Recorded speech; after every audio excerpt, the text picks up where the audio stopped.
The Inconsiderate Waiter by James Matthew Barrie. Frequently I have to ask myself in the street for the name of the man I bowed to just now, and then, before I can answer, the wind of the first corner blows him from my memory. I have a theory, however, that those puzzling faces which pass before I can see who cut the coat all belong to club waiters. Until William forced his affairs upon me, that was all I did know of the private life of waiters, though I have been in the club for 20 years. I was even unaware whether they slept downstairs or had their own homes, nor had I the interest to inquire of other members, nor they the knowledge to inform me. I hold that this sort of people should be fed and clothed and given airing and wives and children, and I subscribe yearly, I believe, for these purposes. But to come into closer relation with waiters is bad form.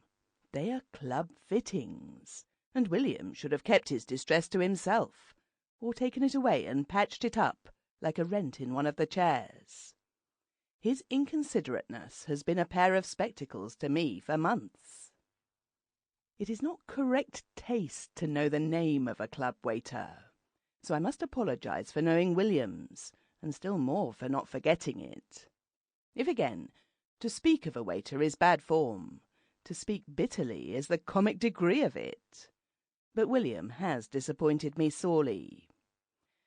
There were years when I would defer dining several minutes that he might wait on me. His pains to reserve the window seat for me were perfectly satisfactory. I allowed him privileges, as to suggest dishes, and would give him information, as that someone had startled me in the reading room by slamming a door. I have shown him how I cut my finger with a piece of string. Obviously he was gratified by these attentions, usually recommending a liqueur, and I fancy he must have understood my sufferings, for he often looked ill himself.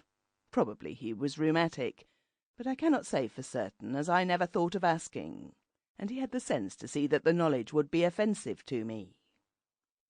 In the smoking-room we have a waiter so independent that once, when he brought me a yellow chartreuse, and I said I had ordered green, he replied, "No, sir, you said yellow."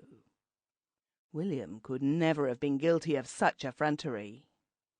In appearance, of course, he is mean, but I can no more describe him than a milkmaid could draw cows.